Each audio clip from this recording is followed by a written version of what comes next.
Hi, this is Ray from Honeytop Bees. It is time now, in late summer, early fall, to make sure your bees are ready for winter. Let's talk about some essential things that will help your bees to be healthy over the winter months.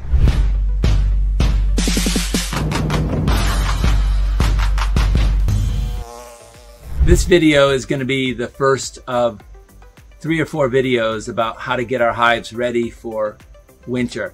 What a lot of new beekeepers don't realize is that it is in the late summer and early fall that really determines your success about how well your hive will overwinter. It is not how well you do in January or February, because right now our beehives are creating bees that are designed to last the winter. A couple of things trigger bees of winter physiology. One of them is the shortening of the days. So after the summer solstice, the days begin to get shorter, and the bees are able to detect that. And as the summer wears on into early fall, they're going to begin to create bees that are designed to live 5 or 6 months rather than spring bees that only live for 5 weeks. Another thing that really triggers the bees preparing for winter is the dearth. So once the nectar flow ends, the bees detect that as well, and they begin to be more concerned about storing resources for themselves to overwinter with. And in my area of the country, that's in the middle of June, the nectar flow ends, and then we go through a summer dearth in July and August, which is the time I'm recording this video here at the end of August. And so my bees now are going to be more aggressive because they're trying to protect some of their resources. And so now is the time to be preparing our bees for winter. So what do? Hi, this is Ray. When you hit like, subscribe, or leave a comment, it really helps me to build my channel. So thank you so much. In this particular video, I want to talk to you about space, preparing your hives, because there's 2 things that can affect your beehives in regard to space this time of year. And so let's talk about that. And then in subsequent videos, I'm going to talk about other things that we need to do to prepare our hives for winter. But in this one, let's just talk about creating our space. So as we move through the early spring and into late spring, we're constantly checking when we add more boxes to our beehives. We want to make sure that the queen has enough space to lay. We want to make sure that there's enough place for the bees to store nectar, to make honey, to store pollen, etc. And so our hives are getting bigger and bigger.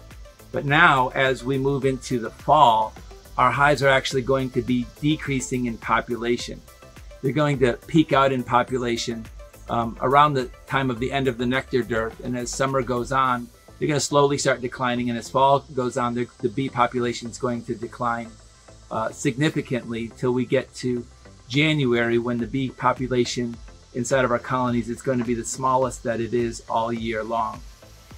That bee population can swell from 4 or 5 boxes all the way down to a half a box, or maybe just a softball or a volleyball size worth of bees in the center of that bottom box, and all of these boxes would be empty. So the first thing we want to talk to you about is making sure that you remove unneeded empty space. Key is unneeded. If you have 4 supers on your hive and the bees are only going to be able to occupy the frames of 2 of them, this time of year, you're going to start reducing your hive size so that there's less space for your bees to defend. And the reason why we want to do it this time of year is we don't want our pests to get in there and get control of our hives, especially wax moths and hive beetles. So by removing that space, there's less space for the bees to have to defend. But just be aware that, at least in my part of the country, there is a small fall nectar flow and pollen availability. And so we want to not eliminate all the extra space, but we want to remove any significant extra space. And as we move farther into the fall, we'll be paying more attention to removing that extra space down to the size that you like to overwinter in. What do I do in my area of the country in South Carolina? How do I overwinter? I like to overwinter with 1 deep box and 1 medium box. This box will be removed probably by November. That's typically enough area of space where my bees can heat and maintain temperature without a lot of extra space to have to defend. And so that's what I do, but your area of the country may be different, or the way you choose to overwinter may be different, but just be aware of space. The first thing we need to check this time of the year is it's very possible that some of our hives are overcrowded. Yes, I know I just said that the population is decreasing, but if you have a prolific queen who's still laying sheets of brood in August, or if you have a hive that is responding very well to a fall nectar flow, or if you're feeding your hive a lot of sugar water and that sugar water is coming in, your bees may become honey bound even in August and September. For every sheet of brood that a queen lays, there needs to be 2 frames of available space for all of those hatched bees to be able to live. So if you don't have enough space inside of your hive this time of year, you might still need to add a super. Now, if you don't have any drawn foundation to put on top of your hives and you're just putting plastic foundation without any comb on it on your hives, the bees may or may not still draw out that foundation this late in the year. But providing them with the additional space will help tremendously with ventilation. And they might start to draw out some of that comb. They might even start to use that comb. It just depends on how big of a nectar flow you might get in your area of the country as far as a fall nectar flow. But make sure this time of year that the queen still has a place to lay, because if she doesn't have a place to lay, she cannot be producing any eggs or offspring in order to have bees that will live throughout the winter. If all of the cells are occupied with pollen and nectar or honey, and there's only 1 or 2 frames inside of your hive for the queen to lay on, that's not enough room for her to really do what she needs to do to help that colony to thrive over the winter.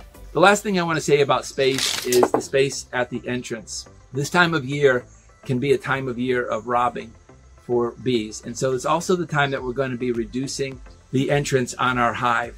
Now, in my particular case, I don't have it on this hive, but most of my hives have a ventilated inner cover, which is basically a 4-inch strip that has holes in it with number 8 hardware cloth over it.